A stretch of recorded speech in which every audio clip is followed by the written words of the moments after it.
Oke, jumpa lagi dengan Edwin di channel analisis laporan keuangan. Untuk kali ini saya bahas UNTR 2025 Q4 ya.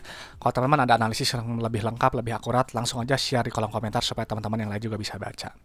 Oke, kita langsung aja ke analisis ya. Nah, untuk UNTR gitu ya, kita selalu cek untuk riwayat pembagian dividennya dulu ya. Dan untuk UNTR dari data yang ditemukan ya memang ini jelas perusahaan yang baik ya, terbukti profit dari bisnisnya dan juga punya kondisi bisnis yang sehat ya. Simpelnya lihat aja 3 tahun ke belakang bagi dividen. Ya, itu kan riwayat dividennya jelas ya. Perusahaan yang bagi dividen itu ya tadi ya ada nilai tambah untuk pemegang sahamnya gitu ya, dan untuk nilai tambahnya si UNTR nih udah bagi interim juga terakhir di 2025 ya, 24 Oktober gitu. Nanti ya ini pasti bagi dividen lagi ya, ini tuh setahun 2 kali bagi dividen ya, sangat memperkaya pemegang sahamnya. Jadi ini layak untuk dilihat lebih lanjut. Oke, sekarang kita cek untuk Kastara Kasnya dulu ya, zoom dulu. Oke. Nah, ini kita lihat Kastara Kas. Kenapa? Karena Kastara Kas ini adalah jumlah uang yang ada di dalam dompet perusahaan. Ya, jadi si uang kas ini punya fungsi untuk bayar operasional, ekspansi, dan juga untuk bayar pinjaman ke bank. Ya, jadi nilainya jangan terlalu sedikit. Kalau terlalu sedikit bisa jadi aktivitas-aktivitas tersebut ya, perusahaan tersebut bisa terganggu. Ya, dan untuk posisi Kastara Kasnya di sini naik sekitar 1,4 triliun ya, naik sekitar 5% gitu. Nanti detailnya kita cek di laporan arus kas.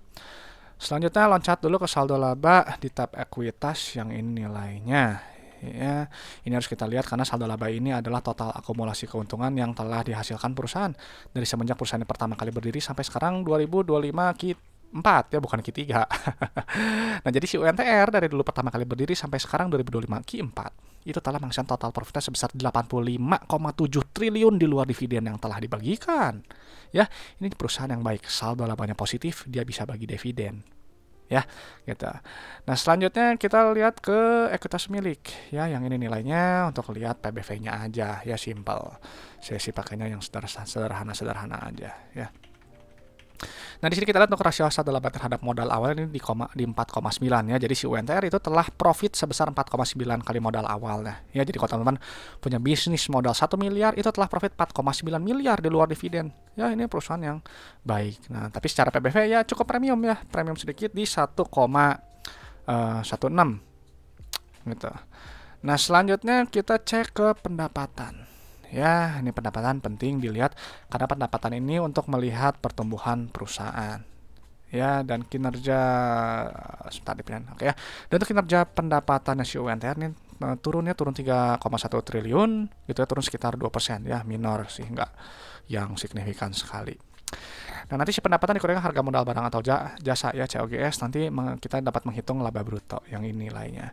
Nah, laba bruto ini juga penting untuk melihat inti efisiensi perusahaan ya lewat gross profit margin gitu. Jadi di sini kita lihat 22%. Jadi kalau teman-teman jual barang 100.000 itu ambil profit 22.000 langsung ya kotornya. Gitu, dan makanya carilah perusahaan yang laba brutonya setinggi mungkin gitu ya, GPM-nya setinggi mungkin sesuai dengan sektornya. Karena semakin besar laba bruto nanti semakin besar laba bersihnya. Ya, kan nanti laba bruto dikurangi oleh beban operasional, dan operasional beban pajak, nanti baru kita bisa hitung laba periode berjalannya. Ya, ini dari laporan laba rugi. Ya, kita pindahin dulu. Nah, di sini kita lihat ya kinerja ya, pendapatan turun, laba kotornya juga turun, laba bersihnya turunnya lumayan ya, turun 24%, turun sekitar 4,7 triliun ya. Gitu. Jadi mungkin lagi ada penurunan yang agak lumayan tadi ya. Tapi meskipun dia penurunan cukup besar gitu ya, PR masih di bawah 10 ya, masih relatif murah di 7,6 gitu. Oke, selanjutnya kita cek ke bagian laporan arus kas gitu ya, terutama di bagian penerimaan kas dari pelanggan yang ini nilainya. Ini dia berbeda dengan pendapatan ya. Kalau penerimaan kas ini dia menghitung jumlah uang yang benar-benar customer bayar ke perusahaan. Ya, nah ini rasionya tinggi nih, bagusnya 99%. Jadi teman-teman jual barang 100 juta, customer-nya bayar 99 juta. Nah, 1 juta itu, sisanya itu berubah jadi piutang yang nanti harus ditagih. Ya, jadi harus ingat, penerimaan kas harus tinggi karena tadi punya fungsi untuk bayar ini semua. Ya. Oke, sekarang dia bilang pendapatan 131 triliun, penerimaan kasnya 130 triliun gitu ya, baru untuk operasional ya. Baru kita menghitung net CFO yang ini nih. Ya. Nah, ini bagus, nilainya positif, artinya bisnisnya menghasilkan uang tunai. Ya, jadi uangnya nggak habis hanya untuk bayar operasional aja. Ya, ini baik gitu. Cuman memang penerimaan kas dia turun. Ya, ini hampir linear ya, pendapatannya juga karena pendapatan turun, penerimaan kas juga ikut turun juga. Ya, tapi masih positif, masih bagus, gitu, masih sehat. Nah, lalu untuk aktivitas ekspansi usaha ini nilainya negatif gitu ya, artinya perusahaan itu dia berekspansi atau enggak dia memelihara aset produktifnya. Cuman kalau misalnya nilainya hampir sama gitu ya, nggak begitu jauh, biasanya sih saya mengasumsikannya WNTR ya lebih cenderung ke maintenance saja. Sih ya, ekspansinya nggak begitu agresif. Lalu untuk aktivitas pendanaan atau pinjaman ke banknya di sini nilainya negatif. Ya, ini bagus, artinya perusahaan berusaha untuk melunasi pinjamannya atau enggak dia bayar dividen. Ya, karena gini, kalau nilai negatif, tuh dia lakukan pelunasan pinjaman. Kalau ambil ya sebaliknya positif. Ya, bayar dividen, tuh nilai negatif. Ya, nah di sini polanya bagus ya, plus min dan ada kenaikan kas setara kas ya. Jadi uang yang dikumpulkan udah bayar operasional, ekspansi, bayar pinjaman, bayar dividen, masih ada kenaikan kas setara kas.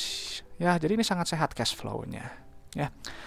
Oke, selanjutnya kita cek untuk resiko bisnisnya berdasarkan likuiditas dan solvensinya. Ya, kita pindahin dulu yang ini nilainya.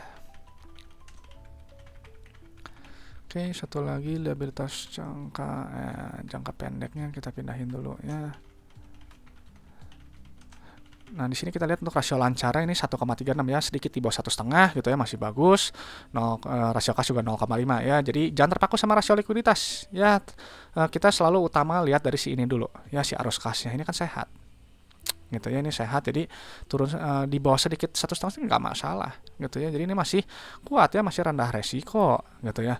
Untuk short term debt-nya di sini ada pinjaman jangka pendek, jangka panjangnya cuma dua ini aja, ambil dua pos ini aja ya, kita jumlahin dulu. Satu lagi. Oke ya, di sini kita lihat untuk rasio kas terhadap short term debt di 2,59 ya, ini besar sekali ya, jadi aman gitu ya. Utang di depan mata yang harus lunas kurang lebih setahun itu 10,2 triliun, tapi uang di dompet 26,5 triliun ya, jadi dengan mudah bisa dilunasi ya. Jadi ini rendah resiko untuk jangka pendek bisnisnya. Lalu untuk jangka panjang kita hitung dulu DER-nya ya. Nah, di sini DER masih rendah ya di 0,72.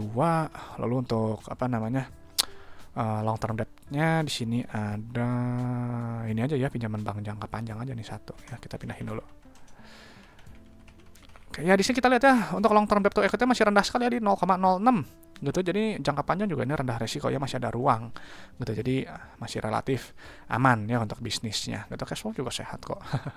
Ya, jadi setelah dipindahkan data-data keuangannya si UNTR ya, jelas ini perusahaan yang baik ya, ada nilai tambah, rutin bagi dividen juga ya 3 tahun ke belakang gitu. Nah, lalu saldo labanya positif setelah profit sebesar 4,9 kali modal awalnya. Ya, ini baik gitu. Jadi ya tadi ya, bisnis modal 1 miliar telah profit 4,9 miliar di luar dividen gitu, ini luar biasa ya. Tapi PBV-nya ya wajar ya, perusahaan baik, di harganya premium di 1,1 gitu ya. Per cukup murah ya, udah di bawah 10 di 7,6 ya. Cash flow-nya sehat gitu ya. Total debt-nya turun gitu ya. Likuiditasnya juga tadi udah dibahas, ini rendah resiko, jangka panjang juga rendah resiko. Ya tinggal masalah valuasi aja ya, masih murah atau mahal relatif. Nah, jadi ya itu aja mungkin pendapat saya untuk UNTR ya, dan selalu saya sampaikan kalau analisis laporan keuangan itu hanyalah sebagian kecil dari fundamental, hanya menilai kinerja masa lalu aja ya. Jadi untuk prospek kedepannya silahkan teman-teman analisis lebih lanjut ya. Dan di sini saya nggak bahas harga saham ya, jadi kalau harga saham kita kembalikan ke mekanisme pasar. Dan kembali lagi untuk masalah valuasi ya, di sini saya hanya pakai PBV dan PER ya. Jadi kalau teman-teman ada metode valuasi yang lebih baik, lebih akurat, silahkan digunakan, karena valuasi itu sifatnya subjektif dan relatif, berbeda untuk setiap orang ya.